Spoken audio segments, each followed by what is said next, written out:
What do you think is the most unsettling idea about consciousness that keeps you up at night? I wouldn't call it unsettling. I would call it exciting and mysterious, and um, I'm a bit obsessed, thinking about how it is that all of this non-conscious matter in the universe, this universe that is apparently made of all this non-conscious matter, in some instances gets configured in such a way that there's an experience of being that matter from the inside, and how that process takes place, how it could be, um, let me go back. What it's like actually to jump on that spectrum. So clearly, there's a range of conscious experiences that a living being or system can have. Some very, very minimal experiences. Maybe, if snails are conscious, there's very minimal experience of being a snail. Maybe pressure, a sense of heat and cold. Maybe some very rudimentary experience of hunger, a desire to move toward food, that type of thing, and then all the way up to human beings and all the things that we experience. But the question for me, and the thing that does keep me up at night, is what is that transition from no consciousness to consciousness, and how is that anything but a completely unexplained mystery? There doesn't seem to be anything. I've worked with neuroscientists for more than 20 years now, and studied the science of consciousness. And we have not made any progress in the sciences in understanding how consciousness comes to be. Um, that was a long answer to your question. Why is that the case? Why has it been such a dead end? Mm. I think it's a categorically different thing than anything else science has studied before. And actually, Philip Goff has a wonderful book that explains this very well, called Galileo's Error. And it is because we have these fantastic tools in science for studying behavior from the outside. And the thing that's unique about consciousness, and the reason why I find it so fascinating and why it keeps me up at night, is because it's a different property that we're trying to get at, which is experience from the inside. It can only be felt um, from the from the inside.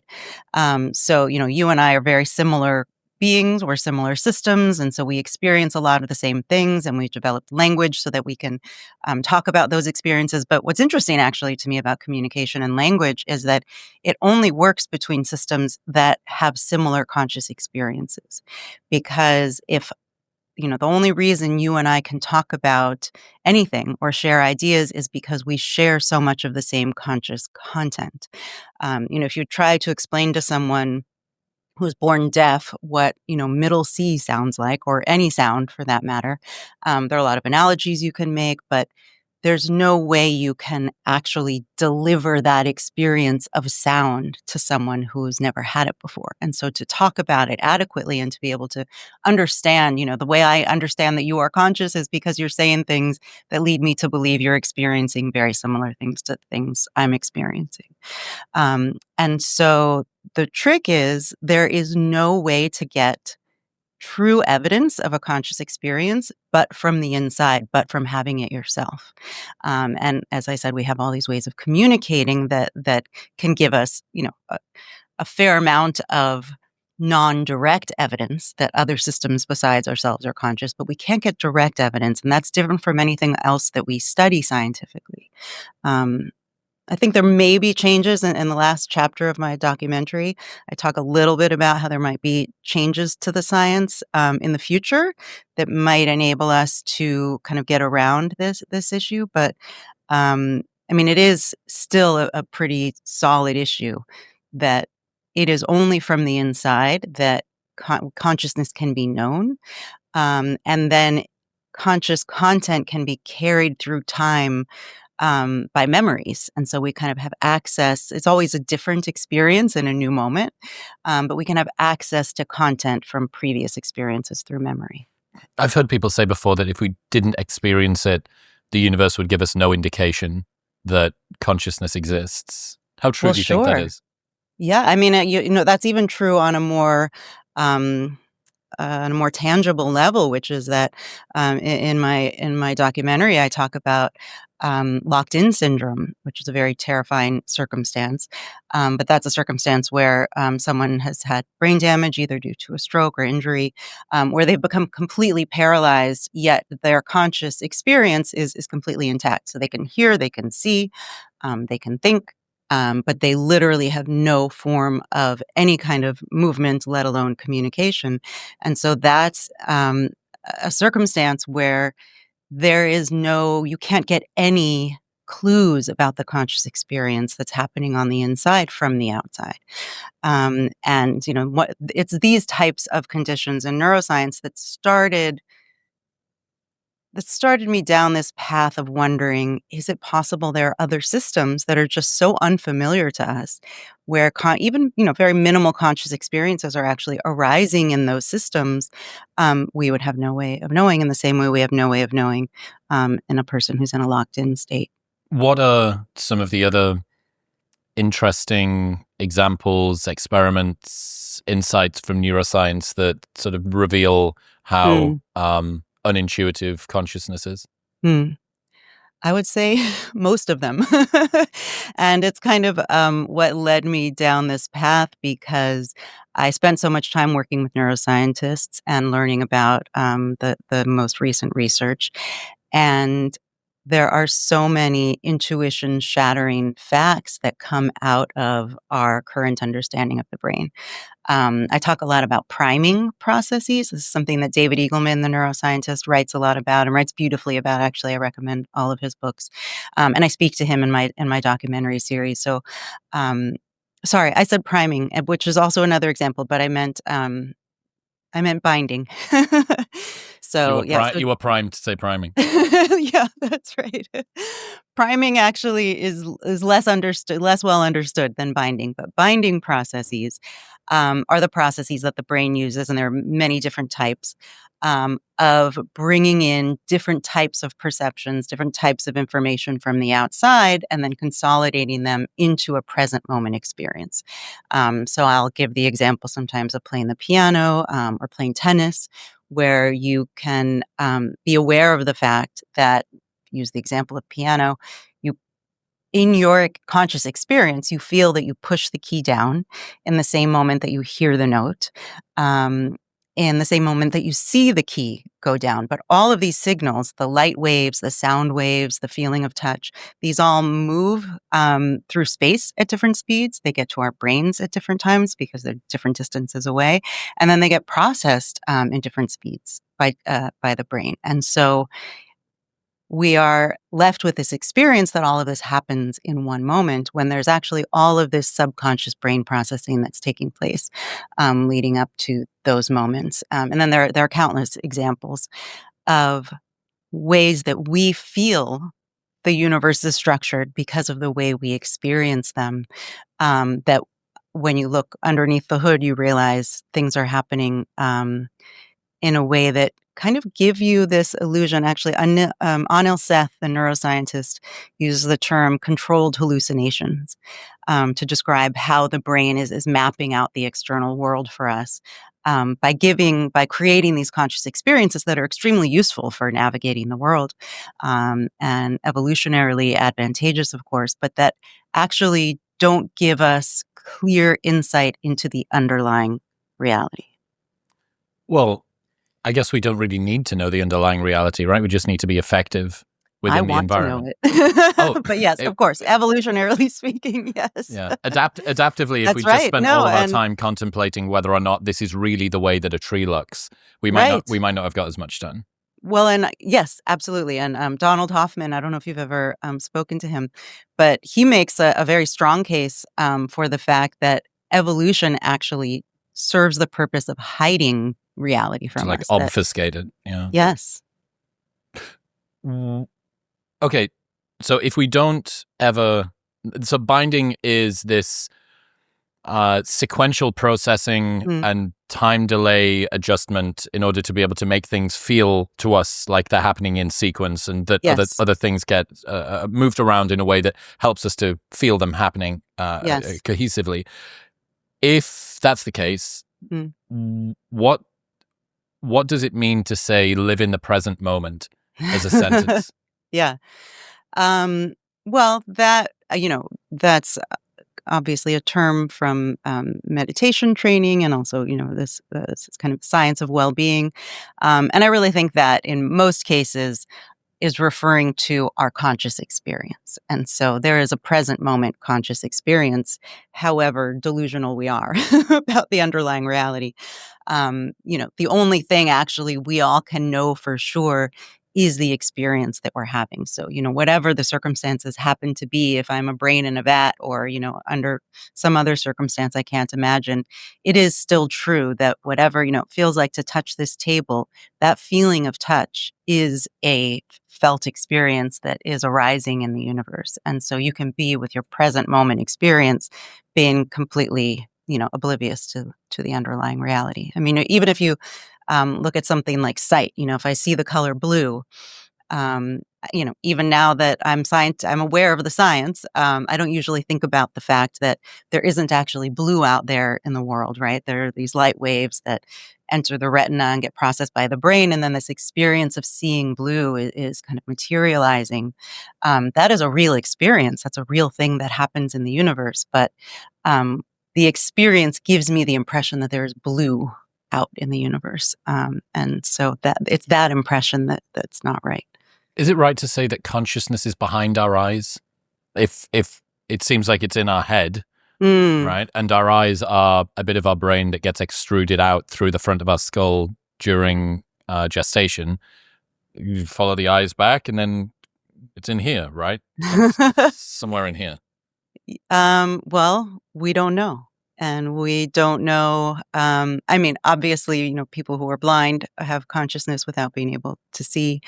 Um, it does certainly to most of us feel like our consciousness is in this area. It's where all of the inputs from the outside world are coming. They're all getting processed by the brain.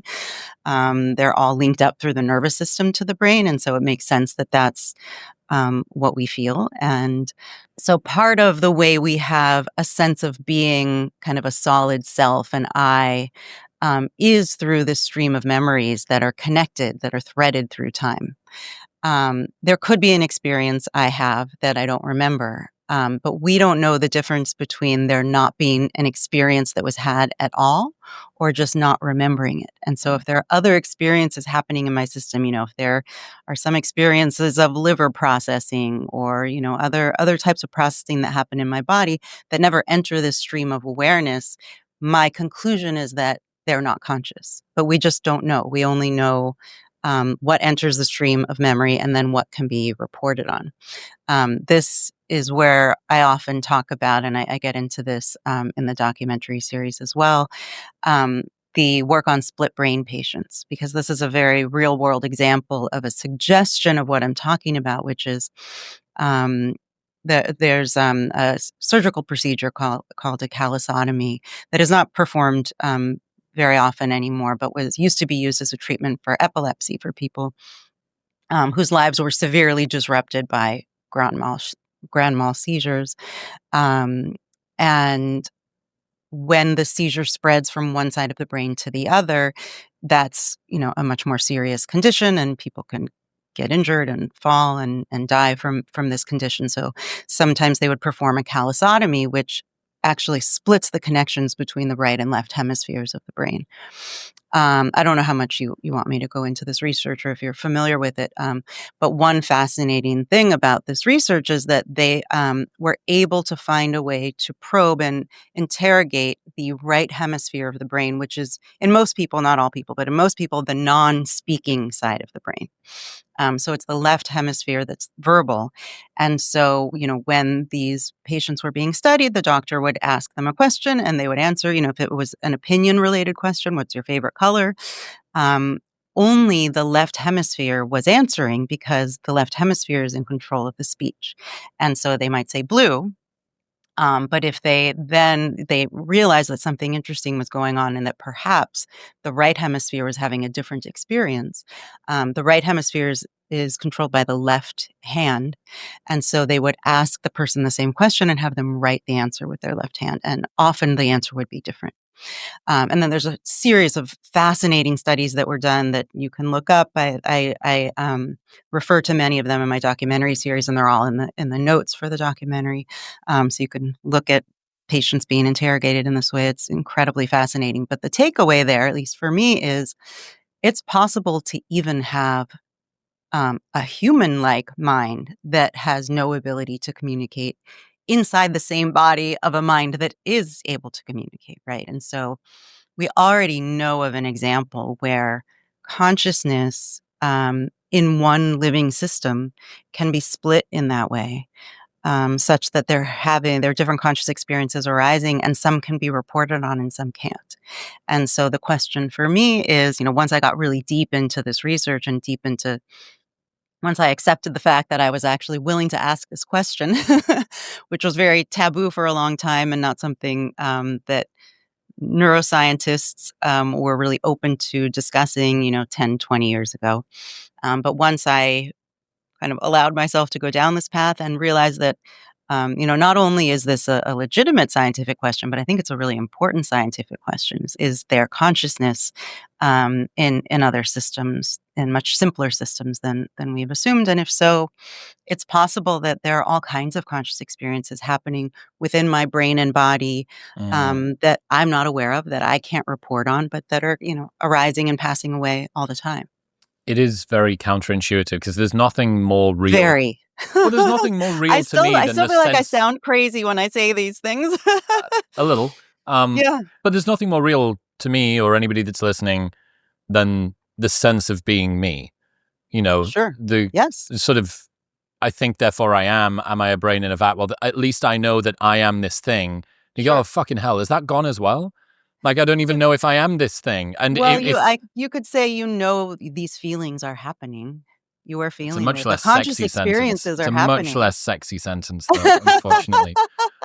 Yeah, that's true. And yeah, if split brain studies suggest that we've got multiple consciousnesses, the idea of a single self ends up being pretty broken.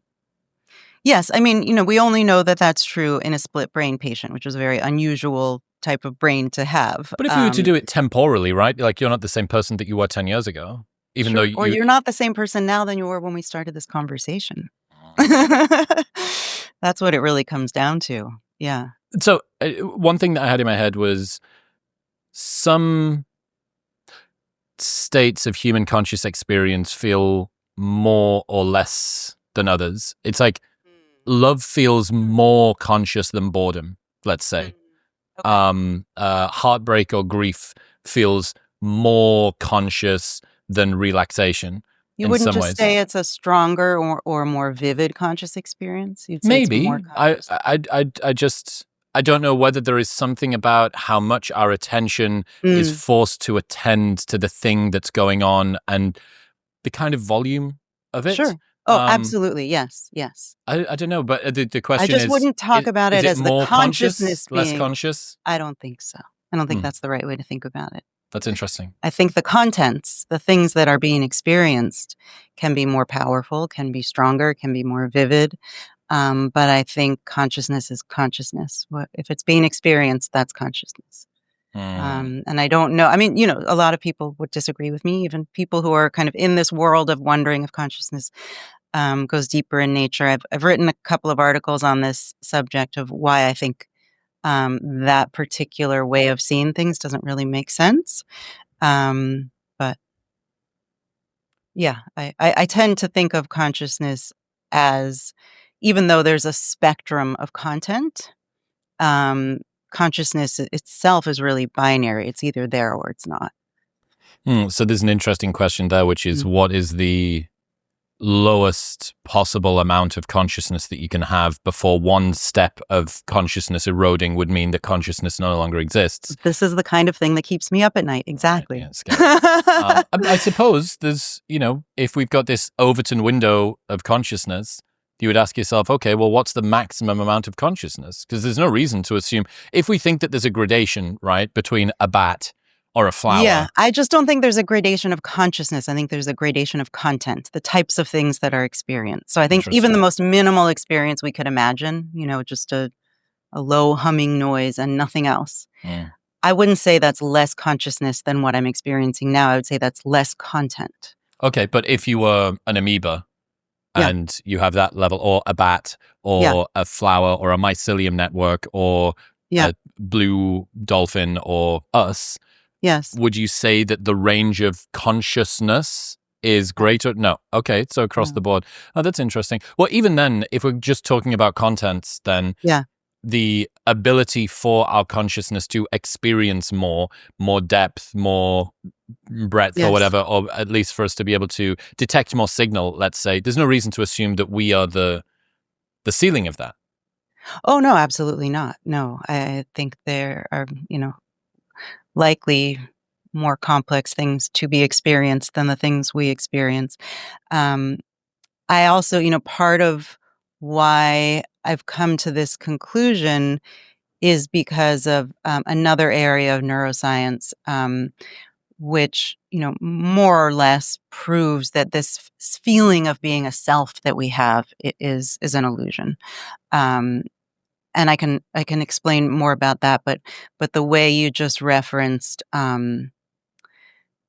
dolphin or a human, or as if that's a solid entity that has experiences. The way I think is a more accurate way to think of it is that conscious experiences take place in the universe.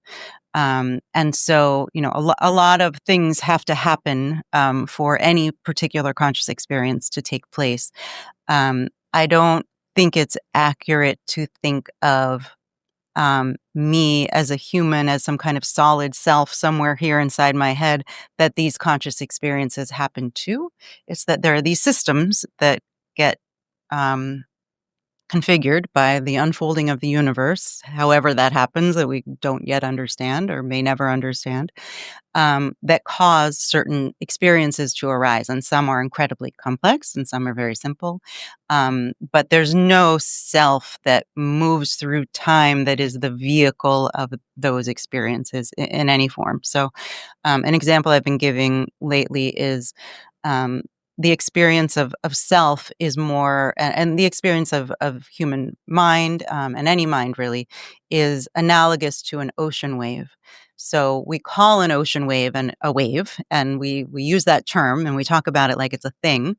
And in many senses, we can point to an ocean wave. We can talk about the dynamics of an ocean wave. There are lots of things we can say about it. But we all understand intuitively that an ocean wave is not a thing, a static thing that moves through time. It's a dynamic process in nature. And so the human brain is just a constant dance of electrical firing, much more like an ocean wave than a static thing. And so this experience we have of being something that's static and kind of unchanging at its core, moving from one moment to the next, is what the illusion of self it entails.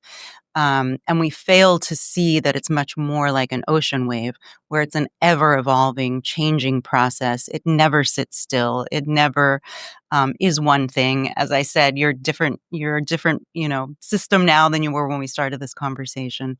And so that doesn't mean we can't have a word for it. But the way we think about it, because of the way we experience the world, I think gives us a false sense of there being these solid entities in the world rather than dynamic processes unfolding over time. I've heard some theories that consciousness might just be a malfunction of the brain rather than an essential feature, or like it could be just a side effect of energy efficiency, in the same way that a light gives off heat and light, and you to look at it and say, when it comes to the more sort of adaptive explanation, Yeah. is it just us being able to model the thoughts Mm. of our Dunbar number 150 tribe, and I need to know Yeah. that Annaka and John are no longer friends, but that John and Joe actually have become friends now? Yeah. What's your... No, so I think this is really a false assumption. It's a very strong intuition, one that I had my whole life and through most of my career working with scientists as well. But it goes back to one of your first questions about, how did the neuroscience get me to start questioning whether consciousness goes deeper in nature? Um, so we have this strong intuition that consciousness is causal, that it's doing something, that it evolved. The reason why we believe it evolved is because we believe it affects behavior. Um, But what most of the neuroscience and science in general is continuing to unveil is the fact that none of these things that we think we need consciousness for, we don't actually have any evidence to believe that. And so in my book, Conscious, and also in this documentary series, I go through these two questions. I kind of frame this investigation. I frame this investigation through these two questions. And the first one is: can we find evidence of consciousness from outside a system? Is there any way to ever say, these are the list of things? If you see them on the outside, there is consciousness on the inside. And the second question is consciousness doing something? Is it driving our behavior in the way that we feel it is? And we feel it must be. And so, yes, as you just described, we think, well, I have this experience of putting all these things together, and then, I can act very quickly. The truth is that when you drill down on the processes in the brain and this intuition, you come up completely empty-handed. There's no reason to think that having an experience of that processing gives you an advantage at all. Everything that we can point to, we can imagine a computer doing those things. Actually, if you just, again, take sight as an example, um, my retina, my brain process light waves, process different wavelengths, are able to distinguish between the different wavelengths of light. My subsequent behavior is based on that processing. All of these things happen. Yet, for some reason, that processing for me entails an experience of seeing things, right? Of the colors, of the texture, of all these things. But we can imagine a computer, a camera, lots of other systems, plants. I talk a lot about plants in my documentary because they're fascinating, even on this specific issue of um, sensing light waves, sensing different frequencies of light, their behavior being adjusted based on the frequencies of light. But we imagine that cameras and computers and plants can do all of that we don't think they must need to see, they must need to have the experience of the conscious experience to be able to do any of those things. But for some reason, we do. And the closer you look at the brain processing, the less there is a place to find where, oh, yes, it's because the system experienced that thing that enabled it to behave this way, and in such a more advantageous way than it could if it weren't conscious. There's no place to find that. And in fact, we find the opposite. We find that many things that we've evolved to do, like get out of a dangerous situation quickly, run fast, startle response, all the places we try to find where we could point to and say, okay, if this must have to be consciously experienced, otherwise we wouldn't be as good at it. In a lot of those cases, we're now aware of what modern neuroscience considers to be unconscious brain processing being the thing that drives the behavior before we're even aware, before it becomes a conscious experience. So you're saying that consciousness is largely surplus to requirements for us? It's largely mysterious. We don't have any idea. The things that we think we know about it, it turns out we have no evidence to believe those things. And so, a lot of my work is about just getting us to square one, getting us to kind of shake some of our intuitions, to shake them up so that we can think more creatively about it, maybe do different types of science than we've been doing, because this is how all scientific breakthroughs happen. Each time we're kind of faced with evidence from whatever type of probing we do of the universe, we make celestial observations, taking us way back. And suddenly it doesn't quite make sense that the universe revolves around us. It makes more sense to see us as revolving around the sun. And that changes our intuitions about what our perceptions tell us, what the circumstance we're in. And so it takes, some kind of evidence coming towards us, and then also human beings who are incredibly curious and willing to just look and look and look and look and seek and say, actually, the way we feel things is wrong. And the universe is structured in a different way. And there's usually a period of time, sometimes decades or more, before the evidence really encroaches in on our intuitions and gets us to start to think creatively and shift the way we feel. The same was true for, discovering the germ theory of disease. Eventually we developed tools where we could see the microscopic things. But first it was a theory, and it was very hard for people to believe and to get their minds around, because it just sounded crazy that there are these things we can't see or smell or taste or touch. We can't perceive them, but that's what's making us sick, and that they can kill us. And so there are all of these paradigm shifts in science, all these scientific breakthroughs that entail kind of new evidence coming in and shifting the way we thought things worked. And so I think we're at a place like that with consciousness now. And this is some of the ways we can see through, at the very least, the way our intuitions tell us things are not are off. If we can get to the stage where AI is able to outthink us, does that suggest that consciousness is overrated? I'm not sure how those two are related. Well, whether or not Yeah. if AI can outthink us and it's not conscious, so if it's Oh, functionally if it's not conscious. yes, and it's functionally able Well, to I do do think consciousness is overrated in the sense that we think, like a lot of things, we think we're special and we're the only ones that have it. Um, and I do think human beings are special, and obviously we do all kinds of things that no other, living systems we know of can do. But I'm not sure that consciousness is even a result of complex processing at this point. So a lot of my work has just been breaking through all of these assumptions. And so at this point, I don't think we have any evidence to believe that um, high level of intelligence or complexity is required for consciousness. And so I think consciousness still holds um, this very magical position in the universe, because the experience, the felt experience, the sentience, I think is magical in and of itself. But I don't know that um, it's unique. I don't think it's unique to human beings.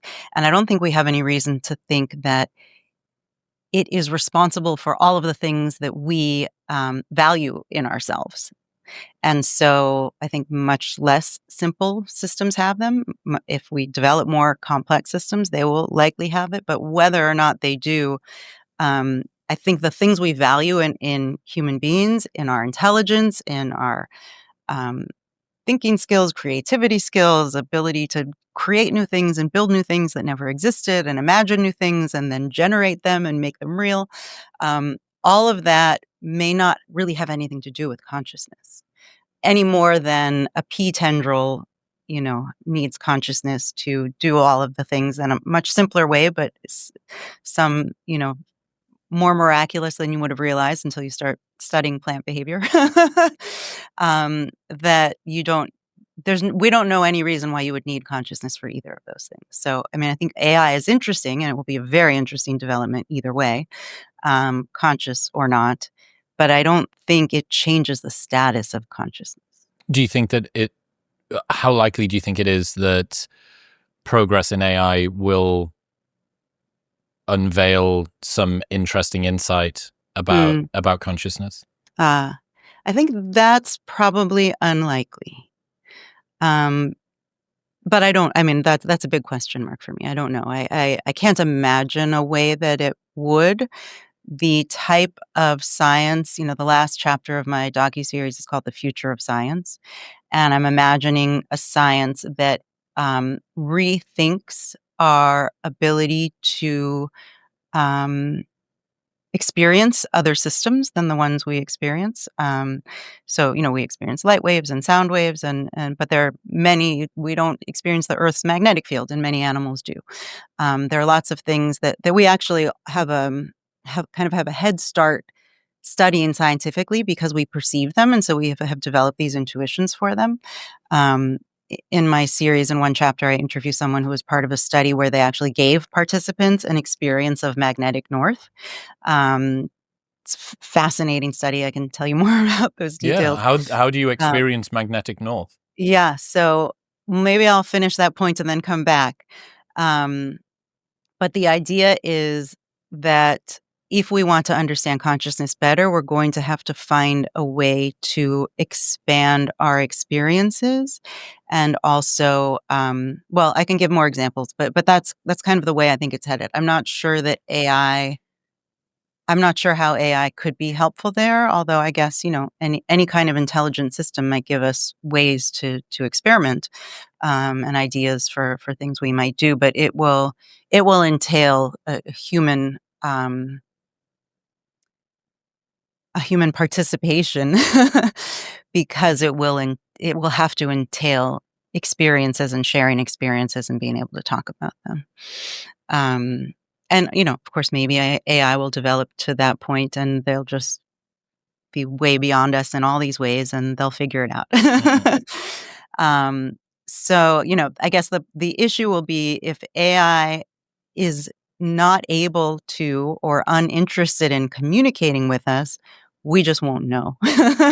If they kind of move forward in the way I talk about science progressing in my docuseries, if they're able to do that before we are in some way and they actually figure something out, we won't be able to just know because they tell us. There has to be a sufficient level of communication for us to understand and believe what they're saying, and we'll have to hope that they care enough about us to explain Please, it. please, Mum, don't forget me. Don't leave me on Yeah. the school bus.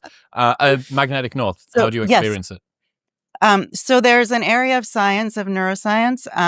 It started with something called sensory substitution. David Eagleman, again, the neuroscientist, was very involved in this work at Stanford, and some others. And sensory substitution, you may have heard of some of these devices that have been developed for people who are blind or deaf.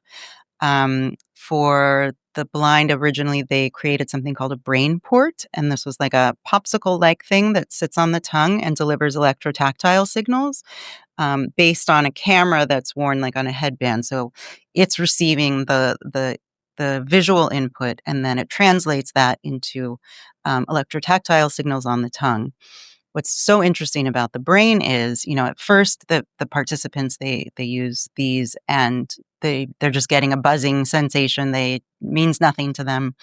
I think over a little bit of time they start to notice patterns, and it starts to feel like like when I'm getting close to a wall, I kind of feel this on my tongue. But eventually, it's usually about 6 to 8 weeks in of using a device like this, the brain converts to an intuitive way of experiencing. And so people are able to use something like a brain port over time, and they're no longer feeling electrotactile signals on the tongue. It's no longer about the tongue. Their brain is actually giving them a map of their external world based on this information. So they can shoot hoops, they can walk through mazes, No they can. way. Yeah. David Eagleman gives a great TED talk on this if anyone in your audience wants to check it out. And he actually then goes on to talk about sensory addition in that talk, which is kind of the natural progression of this. So once they realized they could give these tools to people who couldn't see, they realized maybe we can tap into other things that, why just light waves? Why not other things in our environment that we don't perceive? And maybe the brain can interpret those signals as well. And so one of these studies was to try to give participants an experience of the Earth's magnetic field. This was a belt they devised. So it was a belt that went all the way around the body and had electrotactile signals all around. And I don't totally understand the science or the technology of how it worked, but it was, perceiving the Earth's magnetic field. And again, this is something that other animals can do. So they thought they'd start with something that other brains that we know about are able to interpret. Just that human brains aren't set up that way. So um, it was such fun talking to Dr. Sasha Fink. He's a neuroscientist, and he was one of the participants in this study. Um, and the way he talks about that experience is really interesting. It's like the way he was talking to me was like someone trying to explain to a blind person what it's like to see. So he would kind of try to compare it to other senses, but had this intuitive feel after 6 or 8 weeks of where he was oriented. He said a few very funny things. One was, "I noticed all the toilets in my life face north," you know? And it's just because he was like, he said the main toilets, my toilet at home, my toilet at the office, my toilet, wherever. My friend's house that he noticed they all face the same direction because he said it's like noticing a color, or noticing you walk into a room and you're both wearing the same shirt and you say, "Oh, we're both wearing the same shirt." Like, you just know it because it's intuitive and because you see and your brain works that way. And so it was just a feel like he knows which way he's facing all the time. And so he would make these connections and associations like, "Oh, this faces that way." He had a better sense of like the map of the world, really. He said it also completely threw off his intuitions for, the streets where he lived, because he realized, none of the streets are actually facing the way they say they are. And I'm trying to think of some other. He described this very interesting sensation. He said, just like with sight or sound or anything else, there are pleasant versions of it and unpleasant versions. So there are things we like to look at that bring us joy, and things that we find repulsive, with taste and sound and, music and all of these things. We don't ever even think about this. But the same is true with the Earth's magnetic field. So there were circumstances he would find himself in where he didn't like the position he was facing in that certain place. And then he described this thing that I just think is so beautiful, where he said he went up a spiral staircase once and it was so enjoyable. There was something about, I don't know, orienting around a center that way, that he just found himself like seeking out spiral staircases Be because it careful. felt so good. He Yeah, said it was like hula hooping, but you're the hula hoop, or something like that. Anyway, I think, if we're able to get a better sense of what consciousness is, it will keep moving in this direction of broadening our experiences, potentially sharing experiences. The fact that I have so many memories throughout my life of other conscious experiences that existed in the universe and other, times and places. That's through memory. And when I remember a situation that I was in, it's never exactly the situation I was in. I'm in a new moment, but I have enough of the residual of those memories that I can kind of, I have this experience of knowing what that situation was like. There may be some future technology where we can do that rather than between people through time. Myself as a 3-year-old and myself now, very different systems, very different brains, very different places in time and space. There might be a future technology where I can have a memory of yours placed in my stream of memories, and then I'll remember all the things that I did, you but then do I'll not want remember. you do not want that at all. That would be very dangerous. Maybe I'll choose someone else for my It'll first be memory, very, but, very, it'll be very just dangerous. the experience you're having right now of looking at me and, having earbuds in your ears, and just simple everyday experience that, I could have a similar one from my day yesterday, but I could have a memory of being over there looking this way, and that would just kind of be in my stream of memories in the same way that all of my memories are there. And I think that's the type of thing that will help us better understand. You've mentioned plants a couple of times today. Yeah. What have you Yeah. What have you learned about plants? Um, Plants, well, first of all, the science is really speeding up now. There was quite a taboo around studying these things for a while. There's a new book, and I interview the author for my series. Her name is Zoe Schlanger, and she wrote a book called The Light Eaters, which is so poetic and beautiful because plants eat light.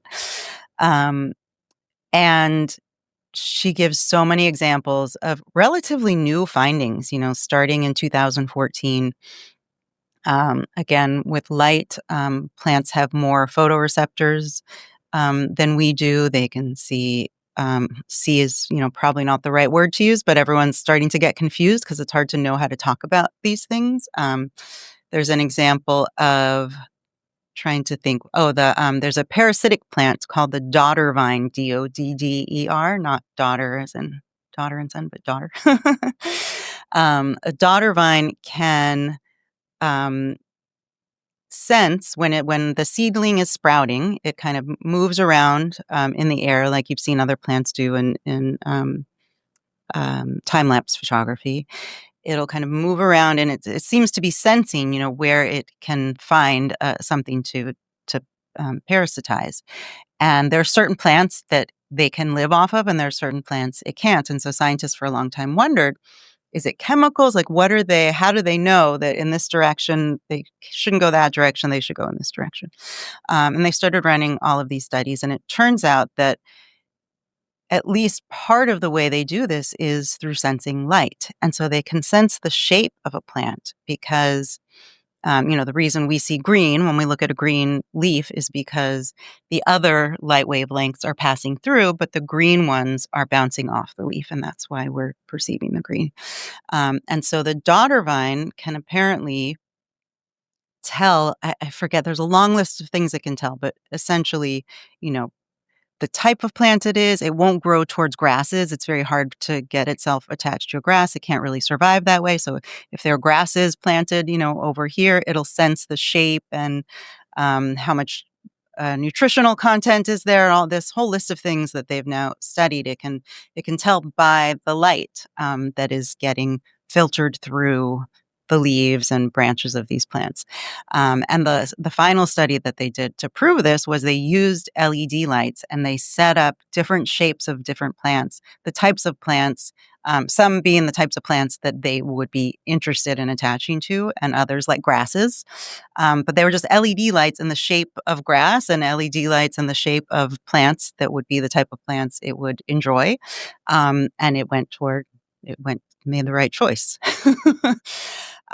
So all of this I find fascinating, I think just because it is fascinating, but in terms of the level of complexity that we think is required for consciousness, I think this is all very intuition shaking. And that's kind of where I like to live and where I like to do my work. And so, you can kind of fall on either side of it. I don't know if plants are conscious. That's not actually why I became interested in them. The reason I started doing a deep dive into this is because my intuition is that plants aren't conscious, like most people.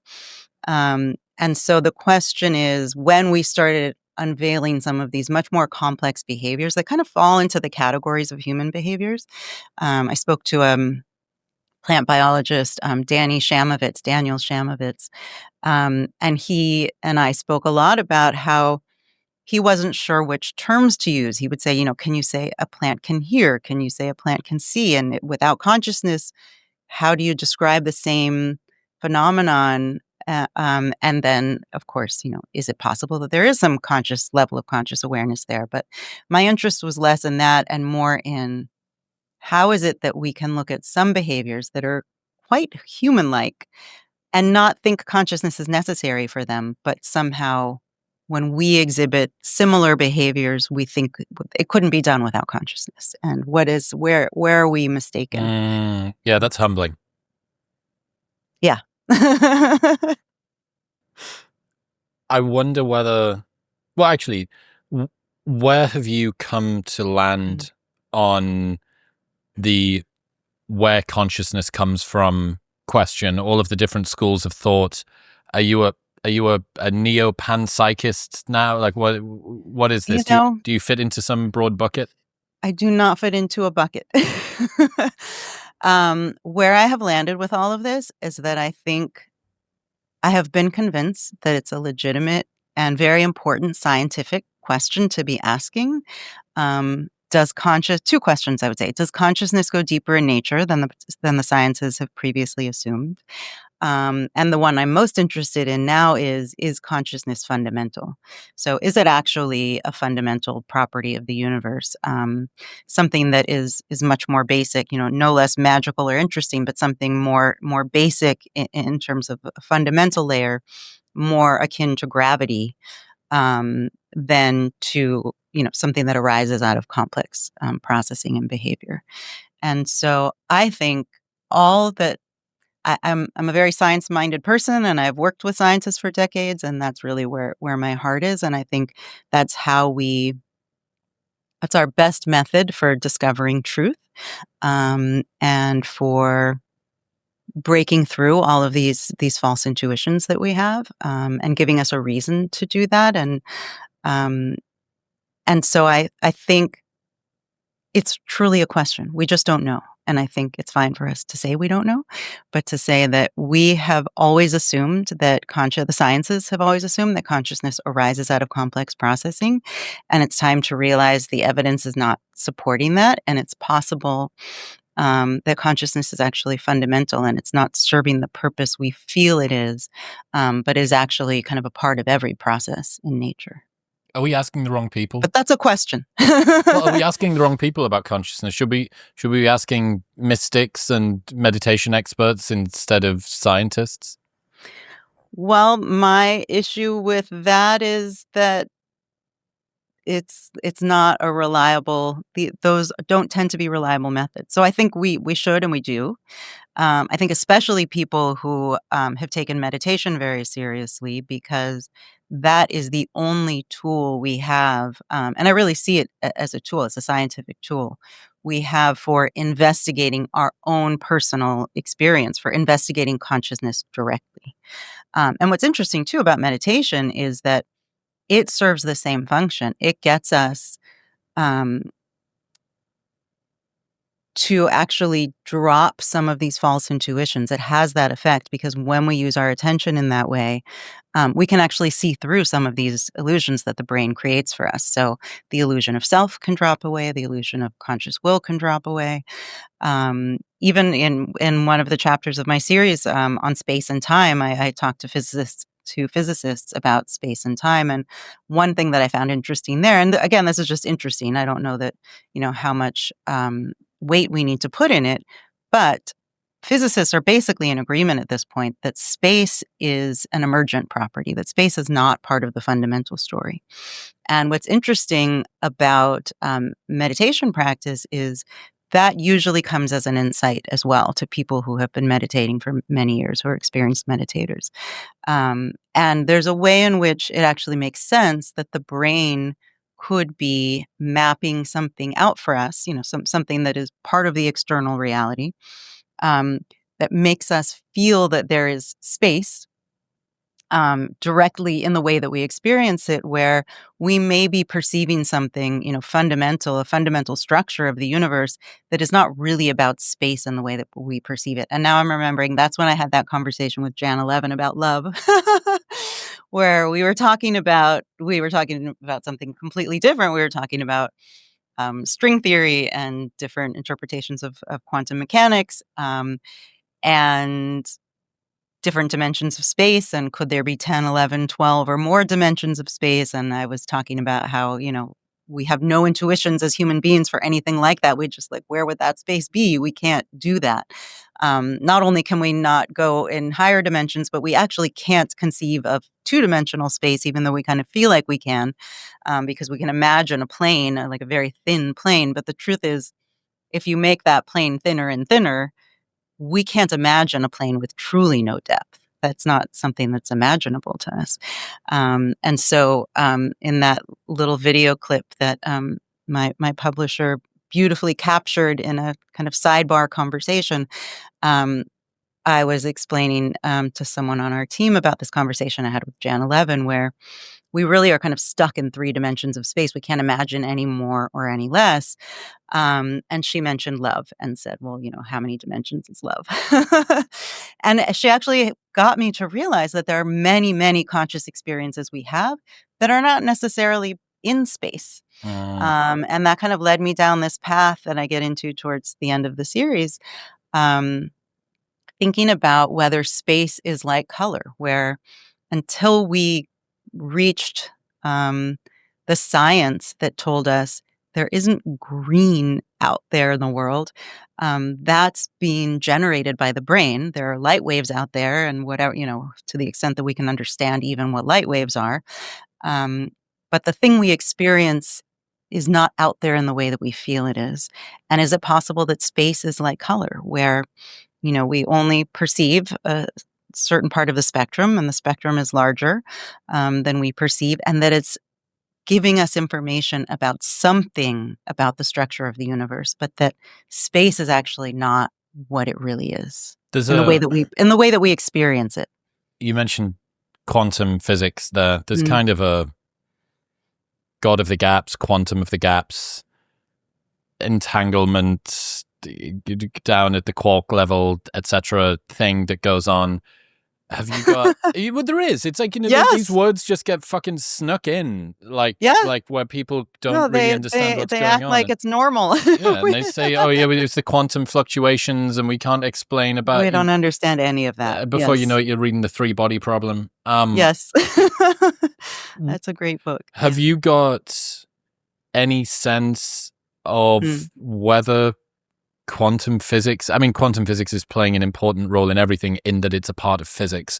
Yes. But is there something extra special, extra salient about quantum physics when it comes to consciousness? I don't think so. I think in the same way that modern neuroscience is showing us that our intuitions about consciousness have been wrong in a lot of areas. Um, I think it's a clue. Well, it's not just a clue. There is a lot we don't understand about the physical world, right? And we've hit the quantum level, and we are deeply perplexed. And there are, many efforts to try to understand the types of things we see in quantum mechanics. And a lot of people, I should say, try to kind of make this connection that, we still don't understand consciousness, and that's mysterious, and we don't understand quantum mechanics, and so maybe it's part of the same thing. And I think that's not a good reason for putting them together. But my path, it's interesting. My path brought me to fundamental physics from neuroscience, because my work in neuroscience led me to believe that consciousness very well might go deeper in nature, and led me to believe if it does go deeper in nature, it could go all the way down to the fundamental.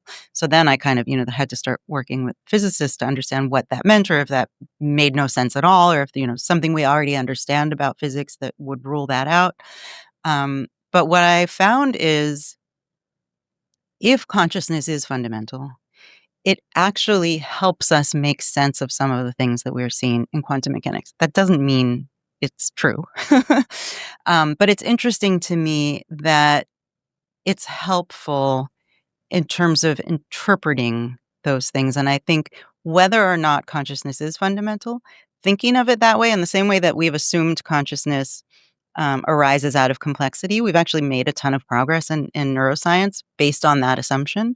I think we could start with it. We have this, just as many reasons to start with the opposite assumption, that it's fundamental, and take the science from that starting point and see where it goes. And I actually think we will make a lot of interesting progress and think about things in a very different way, and kind of open up our creativity to the way we think about things, whether or not it turns out to be true or not, because we still haven't figured out that consciousness is due to complexity in the way, we kind of started out with that assumption. We haven't gotten any closer to believing that's true. And I think we could start with this other assumption and do some really interesting work there. But yes, I do think that if we think about consciousness as being fundamental, that it is actually what everything physical that we perceive and measure and see is actually a representation of other conscious experiences arising in the universe. Suddenly, lots of things that seem impossible for us to understand seem a little easier to get our minds around. This is usually just the first example that I start with, but there's some physicists who talk about objects that come out of the math. A 10-dimensional object, a Decoract is this is just a geometric object that exists because the math says it exists. Most mathematicians wouldn't say there are Decoracts in the universe. It's just that shape is a possible shape. 10-dimensional shape. There are some physicists who actually believe that if it comes out of the math, it actually does exist. It must exist. And Max Tegmark is one, and there are other well-known, well-respected physicists who will say this, who have this intuition that if these shapes get created by the math, they actually do exist in the universe. If consciousness is fundamental, and, we kind of go back to that, like, how many dimensions is love, right? If we kind of change our intuitions about space and realize we're picking up on something about the structure that we're a part of, but it's not about space. And so picturing a fourth dimension, we're kind of thinking about it wrong. It's a little bit like picturing a color you've never seen before. It doesn't mean the color couldn't be there. It just means we don't perceive it, and so it's not part of our conscious reality. But if a 10-dimensional object exists, if we're just talking about the physical world as we know it, we don't know how to make sense of that sentence, a 10-dimensional object. If a 10-dimensional object represents a very complex type of conscious experience that arises in the universe, still it's beyond something we could picture, but it's not beyond our comprehension. I mean, we can comprehend that there are all kinds of experiences that we don't understand, don't feel, don't know about. We don't know what it's like to be a bat. We don't know what it's like to be all kinds of creatures that we already know exist.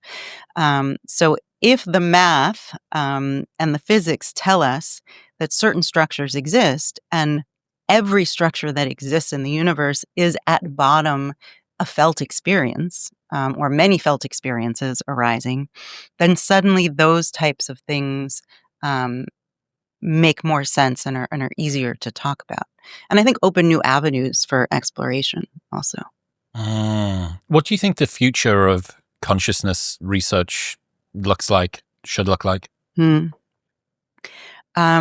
This is kind of what the last chapter of my documentary is devoted to, and I wish I were more creative in my thinking. And I actually talk about the fact that as creative as human beings are, for some reason, we're very bad at envisioning the future and where like new technologies will lead us.